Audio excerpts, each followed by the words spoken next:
Everybody, welcome to the Bridge the Gap YouTube channel. Wanted to go over some 20 maxes. Got a lot of requests on, hey, what do I do in 20 maxes? What do I do in 20 maxes? So I thought a lot about it and was off last week. Wasn't feeling very well, so I apologize for not getting something out to you guys last week. But put some thought into this week's series, and pretty much the way I attack 20 maxes is something that I learned from Awesemo. So we're going to go over some of the principles that I learned from him, how I applied them to 20 maxes, and how I attack 20 maxes in a way that you might not have thought of before. So really appreciate you guys tuning in, getting a ton of great feedback from you guys. If anything comes up that you guys want to see, just let me know. So taking a look at some of the previous videos that we've done, just to review. Previously, we talked about some of the simplest ways to approach MLB DFS. Prior to that, we talked about pretty much every single secret that I have for you guys between the two videos.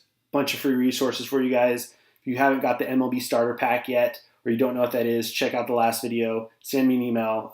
Plenty of you guys have got in touch with me to get that stuff. I hope you guys are benefiting from that to help simplify your process, help just make a really complicated sport like baseball much more simpler, something that's digestible, that you can wrap your brain around, that you don't have to spend all day working on.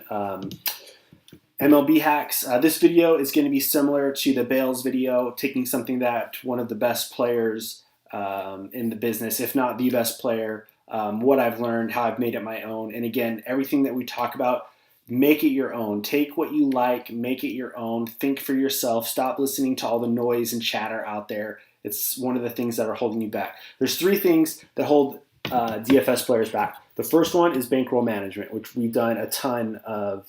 I've spent a ton of time on that. The second thing is attacking ownership, and we'll discuss that in today's video. The third thing is not thinking for yourself. You care way too much about the top plays for the day, or this person says to do this and this person says to do that, and sometimes they're right, a lot of times they're wrong. And if I'm going to lose my money going out with what I thought was best and the research that I put in, and not something that I just read it on a website. And I get it. You guys have jobs. You don't always have the time to put in the type of research that you want to put in. But, if you feel like you're being held back, or you're tired of, man, I lost again because I really wanted to be on this team, but this guy said that was a bad play. It's like, well, stop listening to that guy. Start listening to yourself more. So I know I say that a lot because it's so key, and everything changed for me when I started thinking more for myself. So we're going to get into today's episode. Now, this is a article on Alex's site, Alex Baker, Awesemo. If you just type in Awesemo contest selection primer, should be able to reference the articles that we're going to be discussing today. And you can read the full article here. I highly recommend you reading the full article. I'm just going to give you some of the Cliff Notes versions of what I learned from reading this article. The two articles that we are going to cover today, I've read numerous times, probably 5, 6, 7, 8, 9, 10 times, and it's still an article that I come back to if I'm feeling jammed up, if I'm overlooking something, if I'm making things too complicated. He did a tremendous job of these articles, and the first thing that really stood out to me is how simple his logic and approach is to competition and game theory.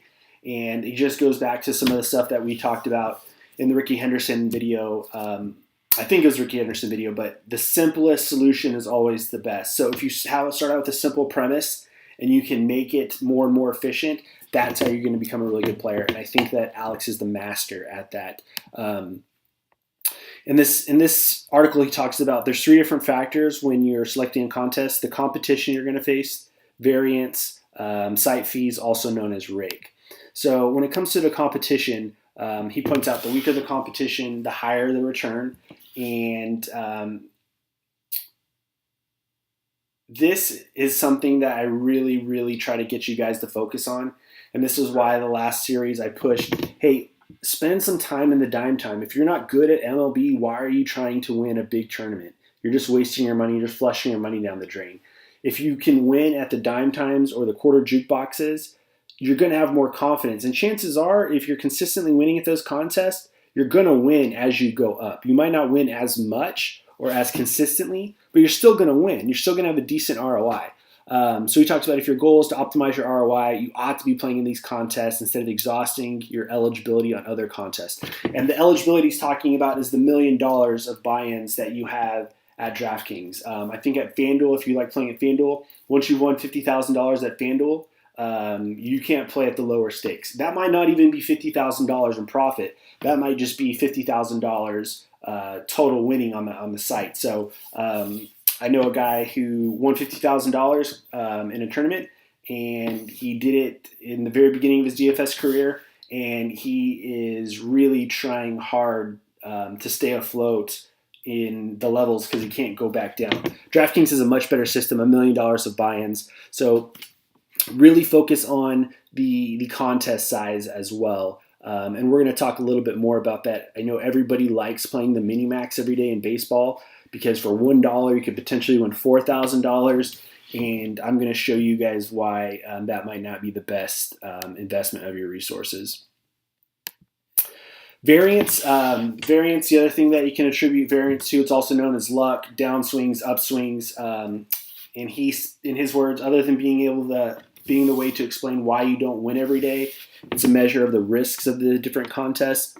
He recommends entering contests from a variety of different slates instead of focusing all of your efforts on the main slate. It's a great way to spread out your risk. We'll cover this as well. We're going to talk more about what he says here, how I've applied it to my own approach. Site fees rake.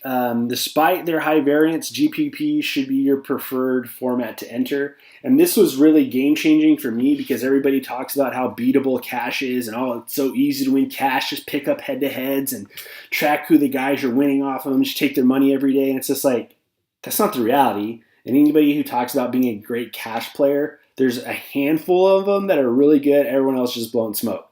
100% of my money is made in GPPs. I do not play cash at all whatsoever. They're a total waste of time in my opinion. Alex recommends focusing on these tournaments if you have the proper resources to do so. So this is another thing that stood out to me is like, okay, proper resources, bankroll management. It just jammed me up because I would, play in the quarters. Maybe I'd win $50. I'd turn around and I'd put that $50 the very next day into the Millie Maker or the $4 tournament. And I'm going to turn the $4 into $10,000. I lose all my $50 that I won in the quarter jukeboxes. So it might have taken me, a couple of days, maybe even a week of progress. I ruined in one day taking a shot instead of gradually building your bankroll so you can play in the same contest every day and have a chance to win it every single day. I'm not telling you not to play in the $4 or the Millionaire Maker. Play in it when you can play in it consistently and not, as he said, having the proper resources to do that. And we have that resource in the bankroll management tool that I put together for you guys in the MLB starter pack. Basically, the thresholds, we covered this here. I don't want to spend a bunch of time reviewing it again, but it forces you to stay on a level with a buy-in and a recommendation before you move up. So this is, just great advice from Alex and just goes to show you why he's one of the best. We're going to pause it here for the first segment of this video, and we'll come back and I'll start showing you what it looks like in real life for me in putting the contest selection into action.